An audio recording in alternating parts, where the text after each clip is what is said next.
여호수아의 말씀을 계속해서 증거하려고 하는데요, 3장의 말씀을 좀 정리를 드린다면 이와 같습니다. 정탐꾼들이 어떻습니까? 이 부정적인 보고가 아닌 긍정적인 보고를 통해서 여호수아와 이스라엘 백성들은 아주 큰 용기를 얻습니다. 그리고 나서 거기에 시딤에서 이른 아침부터 일찍 일어나서 그것을 떠나게 되죠. 그러니까 여기 그 3장 1절에 보면 여호수아가 아침에 일찍이 일어났다라고 하는 이야기가 나와요. 그럼 아침에 일찍이 일어났다라고 하는 말은 실질적으로 볼 때 이 말은 평범한 말인 것 같지만은 아침에 일찍이라는 말은 우리 성경 역사를 보면은 상당히 의미가 있는 그런 이야기라고 볼 수 있어요. 여러분 알다시피 1장에 보면 3장 1장에 보면 1절에 보면 요단강을 건널 때도 이제 언제냐면 3장에서 보면 아침 일찍이었습니다.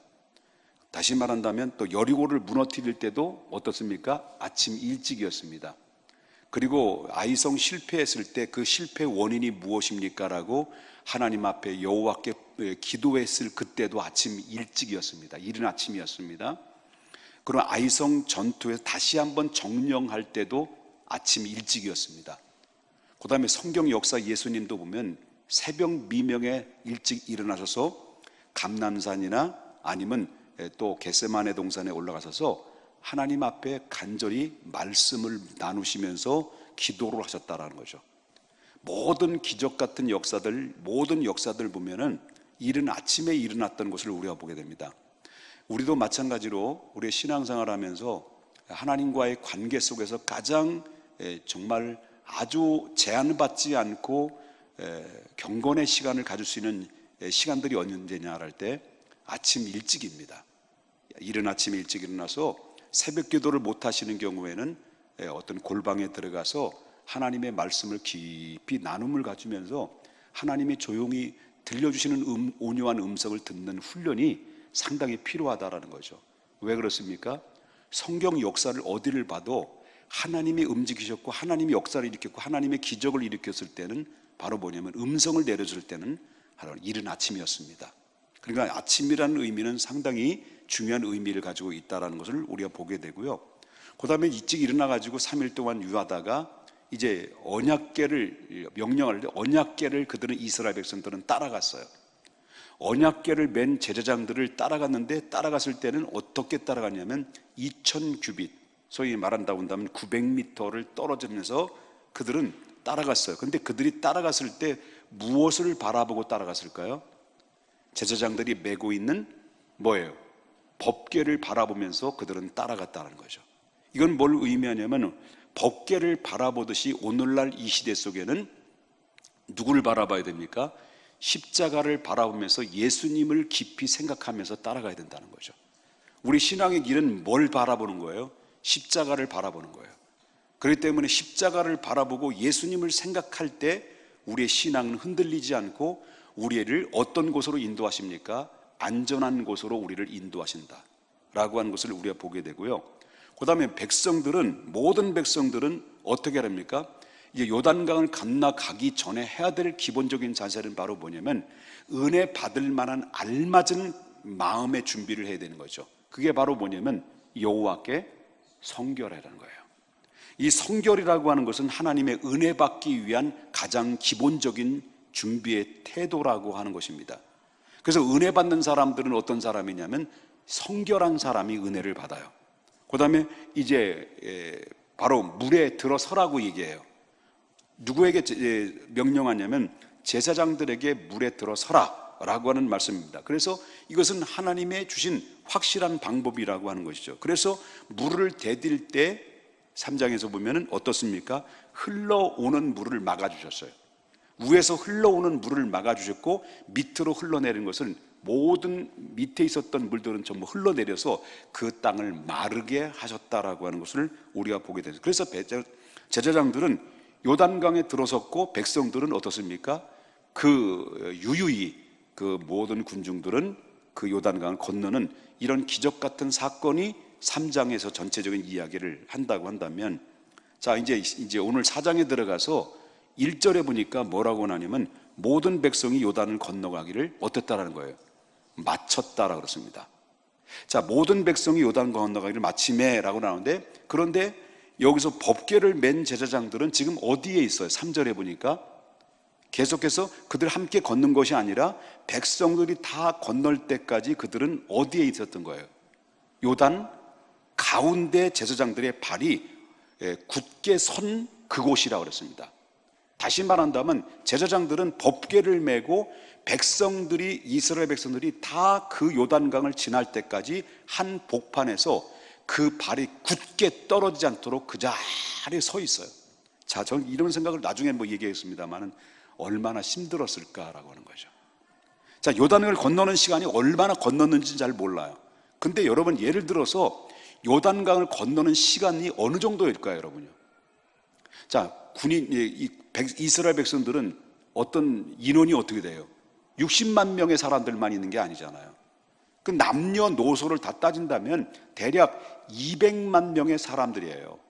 200만 명의 사람들이 그 요단강을 건너는 그 시간이 언제 어느 시간인지는 잘 모르겠습니다만은 제가 추측하건대 상당한 오랜 시간들이 흘렀을 거예요. 근데 그 오랜 시간들이 흐르는 그 가운데 백성들이 다 지나갈 때까지 제사장들은 하나님의 임재를 상징하는 법궤를 들러매고 꼼짝하지 않고 그 안에서 서 있는 거예요. 그것도 서 있긴 서 있는데 발이 굳게 섰다라고 하는 이야기가 나와요. 자, 그 법궤를 지나갔다. 소위 말한다면 제사장들이 메고 있는 법궤를 백성들은 그것을 하나씩 한 명씩 지나가죠. 자, 지나갔는데 그 법궤를 지나갔다라는 말의 의미는 뭘까요? 그것은 바로 은혜의 길을 건넜다라는 거예요. 하나님의 은혜의 길, 하나님의 준비한 은혜의 길을 건넜다라고 하는 거죠. 그래서 이스라엘 백성들이 한 것은 뭐냐면 그냥 말씀을 믿고 건넜을 뿐이에요. 그런데 건너게 하시는 분은 누구예요? 자, 건넌 사람들은 누구고? 이스라엘 백성들이에요. 근데 그 은혜의 길을 건너게 한 분은 누구예요? 하나님이시다는 거죠. 자, 건널 수 있도록 기적은 누가 일으켰어요? 사람이 일으켰습니까? 하나님이 일으켰습니까? 하나님이 일으키신 거예요. 그냥 사람은 그냥 길을 열어 놓으신 하나님의 그 길에 그냥 말씀 믿고 순종하여서 그 은혜의 법궤의 그 길을 통과하여 지나갔을 뿐이에요. 지나갔을 뿐이에요. 이것은 바로 뭐냐면 누가 요단강을 열었느냐 할 때 사람이 아니라는 거예요. 하나님이 열으셨다라는 거예요. 우리가 죄악에서 구원받은 것은 바로 뭘 의미하냐면 우리의 행위로 구원받은 게 아니에요. 전적인 하나님의 은혜로 열어주신 그 길로 우리가 접어드는 거예요. 그래서 여러분 알다시피 에베소서 2장 8절에 여러분 늘 이야기합니다마는 뭐라고 얘기해요? 너희는 그 은혜로 인하여 믿음으로 말미암아 구원을 얻었느니 이것이 너희에게서 난 것이 아니라 누구의 선물이라고 하는 거예요? 하나님의 선물이에요. 그렇기 때문에 건너는 것은 이스라엘 백성들이 요단강을 건넜지만 그 건널 수 있도록 은혜의 문을 열어주신 분은 누구냐 하는 거예요. 하나님이시다라는 거죠. 구원의 길을 활짝 열으신 분이 누구예요? 예수 그리스도예요. 그래서 내가 곧 길이요 진리요 생명이니 누구든지 나를 통과하지 않고는 나를 은혜로 십자가라고 하는 은혜로 통과하지 않고는 어디로 갈 수 없다라는 거예요? 하나님 나라에 갈 수 없다라고 하는 거예요. 아멘입니까? 여러분, 이 은혜를 이루는 분이 누구냐 할 때 사람이 아니에요. 우리가 행위가 아니에요. 여러분 디모데후서 1장 9절에 보니까 뭐라고 나와요? 다 같이 읽어보겠습니다. 하나님이 우리를 구원하사 거룩하게 하신 소명으로 부르심은 우리의 행위대로 하심이 아니오 오직 자기의 뜻과 영원 전부터 그리스도 예수 안에서 우리에게 주신 은혜대로 하십니다. 할렐루야. 이 은혜의 길을 건너지 않는 사람은 그 은혜를 실감할 수가 있습니까? 없습니까? 실감할 수가 없는 거예요. 여러분 물어보겠습니다. 홍해를 건넜다라는 것은, 홍해의 바다를 건넜다라는 것은 뭐냐면 바로 이 죽음의 땅에서 건넜다는 얘기예요. 애굽이라는 것은 어떤 땅이에요? 죽음의 땅이에요. 애굽이라는 땅은 바로 뭐예요? 우리를 죄악의 올무에서 우리를 묶었던 땅이에요. 자유를 묶었고, 그래서 종국에는 우리를 영원한 그런 이 심판에 이를 수밖에 없는 사망의 음침한 골짜기가 바로 애굽의 땅이에요. 그 애굽의 땅에서 건너서 요단강을 통과했다라고 하는 것은 바로 뭐냐면, 뭐라고 그러면 이것은 바로 죽음의 땅에서 건넜다라는 의미예요. 그럼 요단강을 건넜다는 건 뭐예요? 요단강을 건넜다라는 것은 약속의 땅, 은혜의 땅을 향해서 발을 디뎠다는 얘기예요. 이것을 다시 말한다고 한다면 홍해를 통과했다라는 것은 바로 이 물로 죄를 씻었다라고 하는 세례를 의미하는 거예요. 그럼 요단강을 통과했다라고 하는 것은 하나님의 은혜를 체험했다는 얘기예요. 그렇기 때문에 우리 신앙생활하면서 저와 여러분이 반드시 두 가지가 체험되어 있어야 돼요. 두 가지가 체험되어야 되는 것이 바로 뭐냐면 물세례와 불세례예요. 그렇기 때문에 저와 여러분이 이 거듭남의 체험이 있어야만이 결국 어떻습니까? 성령의 체험이 있는 거예요. 그래서 저와 여러분이 거듭남의 체험과 성령 체험이 있을 때 그 신앙이 어떤 신앙이 됩니까? 능력 있는 신앙생활이 될 수 있는 거예요. 이것이 없다고 한다면 하나님의 은혜를 체험할 수 없는 거예요. 그래서 저와 여러분이 이 은혜의 길을 걸어가는 것이 가장 기본적인 거예요. 그래서 저와 여러분이 예수 믿고 거듭나서 하나님의 백성이 된 것 좋습니다. 그런데 우리가 거듭난 것조차도 누구의 능력으로 해요? 성령이 아니면 우리를 거듭나게 할 수 없는 거예요. 그래서 우린 예수 그리스도를 믿자마자 성령이 임하여서 성령 받은 사람이나 마찬가지 사람이에요. 왜? 성령으로 말미암아 우리를 거듭나게 하셨기 때문에. 그런데 여러분, 신앙생활하면서 성령으로 거듭났지만 성령의 체험은 있어야 된다는 거예요. 성령의 체험. 그냥 늘 우린 성령의 능력과 성령의 임재를 체험을 바로 성령으로 말미암아 거듭남으로써 한 번으로 끝나는 게 아니라, 물론 거듭나서 천국 백성이 되지만은, 그러나 능력 있는 삶을 살기 위해서는 저와 여러분이 매일매일마다 성령의 기름 부으심을 받아서 충만함을 경험해야 돼요. 그래야 능력 있는 생활을 해야 돼요. 이것이 없으면 어떻습니까? 우리가 능력 없이 결국 옛사람의 구습에서 벗어나지 못하고, 능력 없이 우리가 또다시, 물론 구원받은 백성이 되지만은 부끄러운 인생으로 살아갈 수밖에 없는 존재로 남는다는 거죠. 그래서 저와 여러분이 하나님이 원하시는 것은 바로 홍해를 건넜다면 요단강도 건너야 된다라고 하는 거예요. 아멘입니까? 자, 하나님의 모든 백성은 이 은혜의 강들을 건너기를 원하는 거예요. 아버지 하나님은. 자, 그리고 은혜로 말미암아 요단강을 건넜어요. 자, 건너고 나서, 자, 3절을 보게 되면 이스라엘 백성들이 이제 가나안 땅에 들어가기 전에 어떻게 명령을 내리냐면 기념비를 세우라고 얘기해요. 기념비. 자, 기념비는 두 가지로 세우라고 그래서 오늘 본문에 보면 두 가지로. 첫 번째는 9절에 보니까 여호수아가 요단강 가운데서 언약궤를 맨 제사장들이 발이 선 그곳에서 지금 통과했어요. 그죠? 다 통과하고 이스라엘 백성 중에 지파별로 대표 한 명을 뽑아서 12명을 뽑아요. 그리고 다시 어디로 들어가라는 거예요? 지금 제사장들이 메고 있는 법궤를만 한 복판에 들어가서 뭘 취하라고 하는 거예요? 지파별로 돌을 하나씩 취하라고 하는 거예요. 그럼 12명이 들어서 돌 하나씩 어깨에 메고 오면은 몇 개의 돌이에요? 12개의 돌이죠. 12개의 돌을 세우라는 거예요. 이게. 근데 8절에 보게 되면, 자, 8절. 다시 말한다면, 다시 얘기합니다. 9절에 보면은 그 요단강에 건넜을 때 그 돌을 취해서 그 제사장들의 서 있는 곳에 거기서 12돌을 약간 바뀌었어요. 세우라는 거예요. 그 다음에 이제 8절에 보면 12지파 대표 한 명씩 모여가지고 12돌을 취한 것을 어디로 가요? 요단강을 건넌 후에 여리고 동편에 있는 그곳에 12돌을 기념비로 세우라고 얘기를 해요. 다시 말한다면 요단강에를 하나, 12돌을, 그 다음에 그 요단강에 취하는 것을 여리고 동편에 가서 거기 뭘 세우라는 거예요? 길갈이라는 곳에서 12 기념비를 세워라. 12를 이렇게 얘기한다는 거죠. 자, 그렇다면 이렇게 기념비를 두 곳에서 세운 이유가 뭐냐? 왜 세우라고 얘기했느냐? 그 이유가 뭘까? 자, 6절부터 나오는 말씀, 6절 7절에 이것이 너희 중에 뭐라 그랬습니까? 표징이라. 후일에 너희 자손들이 물어 이르되 이 돌들은 도대체 무슨 뜻입니까? 라고 물어보면 어떻게 대답하라는 거예요? 그들이 이르기를 요단의 물이 여호와의 언약궤 앞에서 끊어졌나니 곧 언약궤가 요단을 건널 때 요단 물이 끊어졌으므로 이 돌들이 이스라엘 자손들에게 뭐예요? 영원한 기념이 되리라 하라 하니라. 이렇게 얘기했다는 거예요. 그러니까 여기서 이 돌들이 이스라엘 자손들에게 뭐가 되게 하기 위해서는 겁니까? 영원한 기념비가 되기 위해서.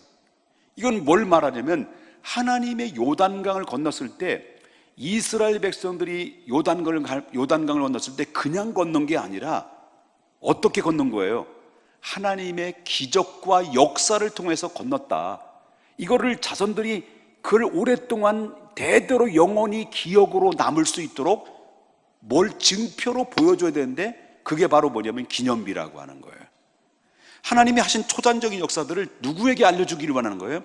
다음 세대들이, 너희 조상들이 이와 같이 요단강을 건넜을 때 그냥 건넌 게 아니다.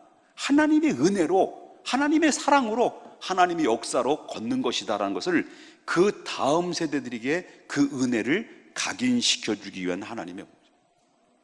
사실 여러분이 인간은 참 얼마나 간사한 존재입니까? 너무나도 간사한 존재죠. 좀 아쉽고 답답할 경우에는 뭐 누굴 찾아요?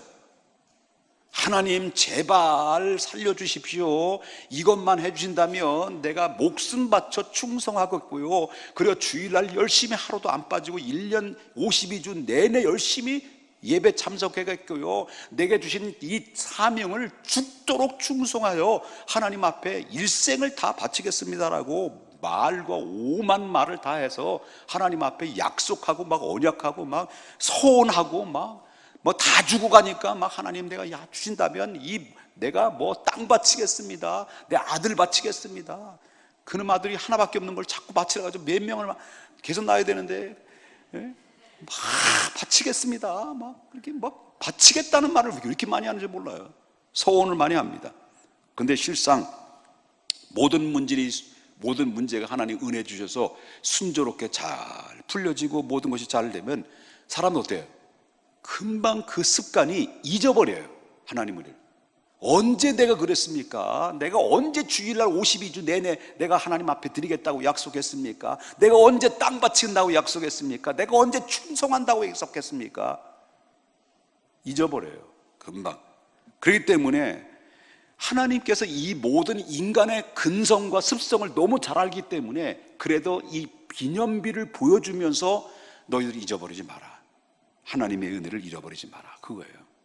여러분, 우리가 이 땅에 살아가면서 여러분 여기 이 평택중앙교회에서 여러분 200년 동안 사시다가 하실래요? 그건 아니잖아요. 우리가 이 땅에 살아가면서 이 평택중앙교회에서 신앙생활하면서 우리가 열심히 신앙생활 하다가 하나님 오라 하면 우리 천국 가야 될 거 아니에요. 그죠? 여기 뭐 죄 많은 세상에서 200년씩 살아가서 뭐합니까? 100세 시대라고 얘기하는데 100세 너무 지겨워요. 나이 들어가지고요, 병 들어가지고 100세 사는 게 얼마나 고통스럽습니까? 그냥 건강하게 9988234 99세까지 살다가 한 2, 3일 앓다가 그냥 하나님 앞에 부름받아 가야죠. 아멘. 근데 우리가 이 땅의 삶을 살다가 그냥 가잖아요. 가는데 이 평택중앙교회에서 신앙생활하다가 하나님 앞에 부름받고 갈 때 우리 자식들에게 무엇을 남기고 갈 것이냐라고 하는 거예요. 무엇을? 그게 바로 기념비예요. 기념비. 그 기념비가 내 자식들에게는 축복의 기념비도 될 수도 있고 슬픔의 기념비도 될 수도 있어요. 여러분, 우리가 기껏해야 이 평택중앙교회에서 신앙생활 해봐야 10년? 아니면 20년? 아니면 30년? 그밖에 될 수 없는 상황일 수도 있어요. 얼마 남지 않는 내 인생의 삶 속에서 내 다음 세대에 아니면 내 자식들에게 뭔가 기념비를 남겨야 되는데 부끄러운 기념비로 남기는 사람이 되지 않아요. 축복의 기념비로 남겨야 돼요. 오랫동안 우리 아버지가, 우리 할아버지가 이 중앙교에서 남긴 그 흔적들의 축복의 기념비가 이와 같은 것이었는데, 나는 너무나도 우리 할아버지가 자랑스럽고, 나는 우리 아버지가 너무 자랑스럽고, 내 어머니, 내 할머니가 자랑스럽다라고 할 만큼 나는 이 중앙교에서 어떤 존재의 의미로서 이 가치를 남길 수 있느냐라고 하는 것을 한번 생각해 볼 필요성이 있지 않겠냐는 거예요. 하나님이 그걸 얘기하고 있어요. 다음 세대들이 다른 세대가 되지 않기 위해서, 다음 세대는 다음 세대가 되어야 되는데 이 축복의 기념비를 잃어버리게 만든다고 한다면, 이 망각하게 만든다고 한다면, 여러분, 다음 세대는 다음 세대가 아니라 다른 세대가 될 수밖에 없는 거예요.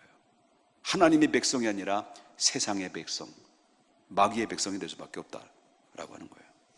아멘입니까? 그래서 여러분, 축복의 기념비를 세우신 목적은 뭐냐? 4장 24절에 보니까 이런 또 얘기 나와요. 4장 24절에 뭐라고 나오냐면, 한번 다 같이 얘기했습니다. 이 땅의 모든 백성에게 여호와의 손이 강하신 것을 알게 하며, 자, 중요합니다. 시작. 너희가 너희 하나님 여호와를 항상 어떻게 해요? 경외하게 하려 하심이라. 4장에서만 이 돌이라는 말을 8번이나 나와요. 돌이라는 말이 18번이 나오는데 3절에 나오고 5절에 나오고 6절, 7절, 8절, 9절, 20절, 21절 8번 나오는데, 이 돌들은 실질적으로 볼 땐 누구를 상징할까? 영적으로 볼 때는 그리스도를 상징합니다. 자, 언약궤를 맨 제사장들이 발을 선 곳에 12돌을 세웠어요.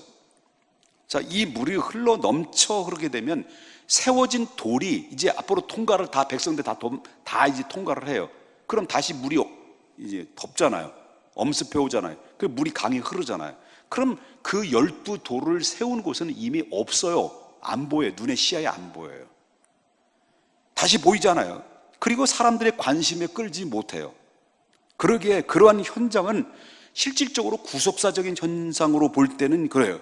이 돌무더기 그 자체는 크지는 않아요. 그러나 그것이 엄청난 증거가 된다는 것을 우리가 보게 된다는 거예요. 여러분, 피라밋이라는 것은 어마어마하게 커요.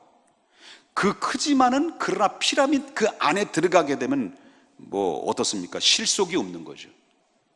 실속이 없는 거예요. 그러나 예수님의 무덤은 바로 흔적만 남지 시신은 없는 거예요. 왜? 예수님은 부활하셨기 때문에. 그러면 이 돌들은 이 사람들에게 엄청난 영혼들을 살리는 놀라운 축복의 역사라는 것입니다. 마찬가지로 우리 주변에는 사람의 눈에 뜨지 않지만 정말 하나님의 뜻을 증거하는 사람들이 너무 많아요. 기독교는 썩었다, 기독교에 대해서 비판하고, 또 하다못해 교회 다니는 사람들에게도 교회에 대한 그런 비관적인 생각을 가지고 있는데, 여러분만큼만이라도 교회에 대한 비관적인 생각을 하지 말아야 돼요. 이 세상에는요, 바로 보이지 않는 신실한 목사님들이 얼마나 많은지 몰라요. 이 세상에는요, 보이지 않는 하나님의 신실한 백성들, 신실한 성도들이 얼마나 많은지 몰라요. 근데 그 눈에 시각적으로 순간적으로 드러나는 그것 때문에 여러분, 하나님이 살아계시니 안 살아계시니, 교회가 썩었느니 안 썩었느니, 아직도 바알에게 타협하지 않고 바알에게 절하지 않는 하나님의 사람들이 지금도 얼마나 많은지 몰라요. 여러분, 그렇기 때문에 마태복음 6장 4절에 보니까 내 구제함이 은밀하게 하라, 은밀한 중에 보이시는 너의 하나님 앞에서 그것이 다 갚아주신다. 아직도 이런 사람들이 오늘날에도 지금도 존재하고 있고요, 하나님 역사하고 있다는 거예요. 마지막입니다. 아까도 말씀드렸습니다마는 이 땅에 우리가 신앙생활 하면서 축복의 기념비를 많이 남기세요. 죽도록 충성하라, 그리하면 생명의 멸류관을 주리라. 맡은 자의 구할 것은 충성이라. 이런 모든 것들이 하나하나가 모아지면 그게 바로 기념비가 되는 거예요. 내 후손들에게 고스란히 그것이 대물림이 되고, 내 후손들이 다른 세대가 되지 않고 다음 세대가 되는 거예요. 이런 놀라운 역사가 여러분의 삶의 흔적이 이 교회 안에서 넘쳐야 될 줄 믿습니다. 마지막입니다. 자, 제일 마지막으로 요단강을 건넌 사람이 누구예요? 제일 마지막으로 요단강을 건넌 사람이 누구라고요? 바로 언약궤를 맨 제사장들이에요. 그렇다면 제사장들이 입장에서 볼 때는 어떤 상태일까요? 제사장들 입장에 볼 때는, 자, 제사장들은 하나님의 지시에 따라서 그 언약궤를 메고 넘실대는 강물을 제일 먼저 발을 디뎠어요.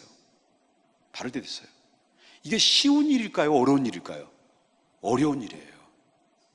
여러분, 말이 그렇지요.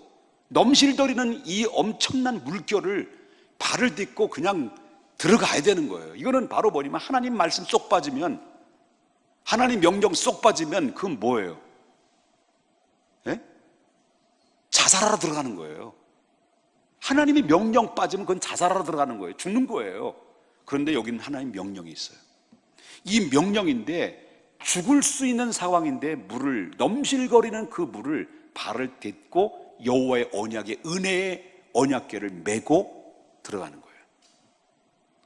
그리고 이스라엘 백성들이 요단강이 건널 때까지 다 지나가고 그 언약궤를 맨 그 제사장들은요, 그 요단강 한 복판에 자기 자리를 거기에 한 발짝도 뛰지 않고 거기서 발을 굳게 했다는 얘기는요, 한 발짝도 움직이지 않았다는 거예요. 그 시간이 얼마나 힘들까요? 여러분, 부동산에서 가만히 있어 보세요. 여기에는 모기가 와서 콧구멍을 물 수 있고, 파리가 와서 많은 길을 막 간질간질 수도 있고요. 얼마나 이 부동자세가 얼마나 힘든 겁니까? 근데 그들은 발을 굳게 했다는 것은 언약궤를 메고 부동자세, 움직이지 않고 꼼짝도 하지 않았다는 거죠. 우리 신앙은 흔들리지 말아야 돼요. 우리 신앙은 흔들리지 말아야 돼요. 여러분, 그들이 건널 때까지, 이스라엘 백성들이 이 요단강을 건널 때까지 자기 자리를 굳게 지켰다. 다리가 아파도, 어깨가 아파도, 물이 계속 쌓여도, 언제 강물이 다시 흘러내려올지 모르는 이 상황 속에서 다른 사람들이 요단 모든 강을 건널 때까지 몇 명의 그 제사장들이 바로 뒤에 남아서 자신의 위치를 지킨다는 것은 실로 이건 위험한, 그리고 불만스러운 일일 수도 있어요. 왜 하필이면 나 같은 나에게 이런 짐을 맡겨주셨냐는 거예요. 왜 나에게 이런 짐을 맡겨주냐? 왜 나에게 이렇게 장로님의, 나에게 왜 구역장으로 하기 싫은 걸 자꾸 억지로 떠맡겼느냐? 막 입에 한자나 막 나와가지고요. 여러분, 꼼짝하지 않고 지켰어요. 그럼에도 그들 어떻게 했다고 그랬습니까? 중요한 거는 10절에 보니까 명령대로 제사장들은 요단 가운데 있었어요. 17절에 보니까 요단을 올라오라 할 때까지, 요단강에서 올라오라 할 때까지 그들은 거기 지켰어요. 그렇기 때문에 자기 자신의 위치를 지킴으로써 다른 모든 사람들의 도움을 다 준 사람이에요. 이게 바로 뭐냐면 선한 목자의 심정이에요. 선한 목자. 사꾼 목자는 도망가요. 선한 목자는 양들을 위해서 죽을 각오하는 거예요. 이게 바로 우리가 주일학교 교사일 수도 있고, 구역장일 수도 있고, 중고등부 교사일 수도 있고, 그리고 또한 우리가 중요한 중직을 맡아서 그 일을 책임을 도맡아서 우리가 어려울 때, 어떤 때는 고난스럽고 힘들 때 모든 내 성도들이, 우리 교회에 속해 있는 모든 성도들이 이것이 축복이 된다면, 이것이 복이 된다면, 이것이 응답이 된다면 내가 기꺼이 그것을 그대로 은혜를 받기 위해서, 저들이 축복받기 위해서 내 자신의 위치에서 그대로 자기의 주신 책임감을 가지고 끝까지 남아서 그이들을 도와주는 이런 모습들을, 제사장의 모습들을 통해서 우리가 보게 된다는 거죠. 그렇게 하나님의 말씀을 의지하는 자들은 정말 자신이 어렵고 불만스러운 상황에 닥친다 하더라도 남에게 유익을 주기 위해서는 끝까지 자기의 위치를 지킬 수 있는 것이죠. 그래서 바로 이것이 이타적인 신앙, 나보다 네가 잘 돼야 된다. 그럴 때 이것이 바로 내가 잘 되는 거예요. 여러분, 이런 마음이 있어야 될 줄 믿어요. 여러분, 이스라엘 백성들이 우상 숭배에 빠졌어요. 모세가 40일 동안 시내산에 올라가서 하나님의 법궤를 가지고 오는 사이에 하나님의 법궤를 가지고 은혜 받고 충만해서 막 룰루랄라 하면서 할렐루야 영광 돌리고 내려오는데 이상한 소리가 난 거예요. 알고 보니까 말이죠, 아론을 중심으로 해서 바로 저들이 가져왔던 금가락지 다 뽑아가지고 기거락 딱 뽑아가지고 금송아지 만들고 덩신덩신 춤을 추면서 이것이 바로 우리를 인도하신 하나님이라는 거예요. 하나님이 노하셨어요. 그래 그들을 어떻습니까? 제사장들이 그 레위 지파를 통해서 3,000명을 그들의 칼로 죽였어요. 그리고 그 금송아지를 만든 거 가지고 다 불에 녹여가지고 물에 타가지고 그들의 금을 들어 마시게 했어요. 내가 다 죽여버리겠다, 다 쓸어버리겠다, 내가 저들을 인도한 것을 내가 후회하고 한탄한다, 막 심판을 다 쓸어버리겠다라고 약속했어요. 하나님이 막 모세에게 명령합니다. 그럴 때 모세가 어떻게 해요? 모세가 뭐라고 말하면 출애굽기 32장 31절부터 32절에 보니까 뭐라고 하냐면, 모세가 여호와께로 다시 나아가 여짜오되 슬프로소이다.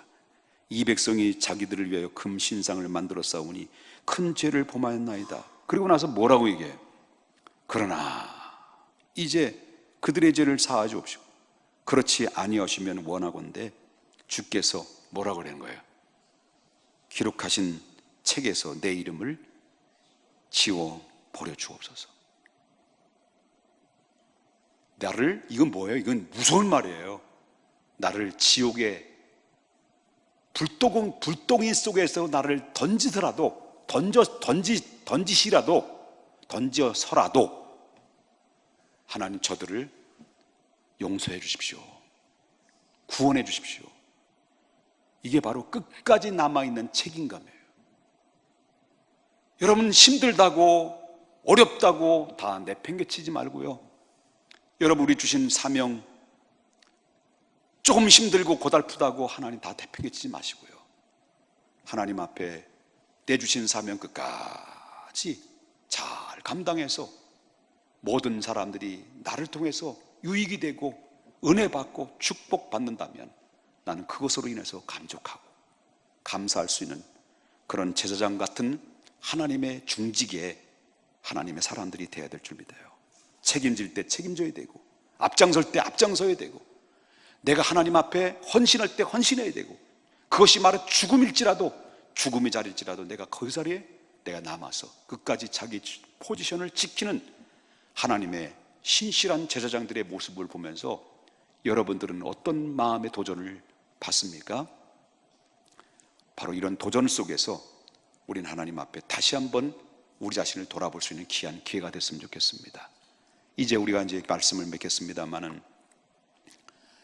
우리의 신앙생활하면서 앞으로 이제 이 중앙교회에서 오랫동안 머물다가 내 자식들로부터 하나님 앞에 부름받았을 때 나에게 장례를 치러주고, 그리고 우리는 하나님 앞에 갈 것이고, 우리 자식들이 볼 때 우리 아버님이, 우리 어머님이, 우리 할아버님이, 우리 할아버님이 이 중앙교회에서 어떤 존재 의미 속에서 발자취를 남겼는가를 할 때 참 자랑스럽다라고 할 만큼 여러분 축복의 기념비를 많이 남기시기 바랍니다.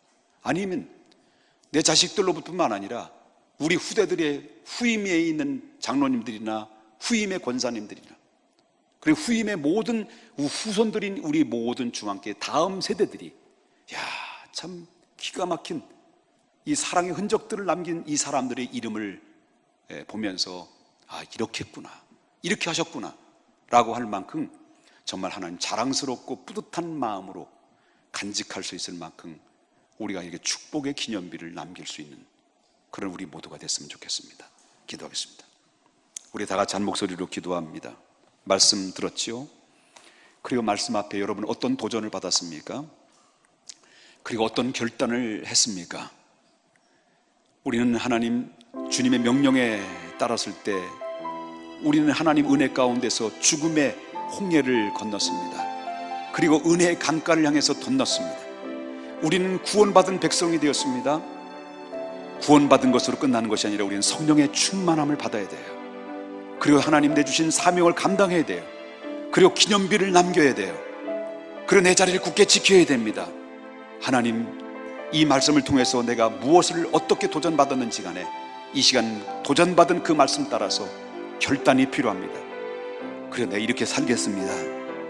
우리 다 같이 하나님 앞에 한 1분 정도 하나님 결단하며 기도합니다. 할렐루야. 사랑의 하나님 아버지,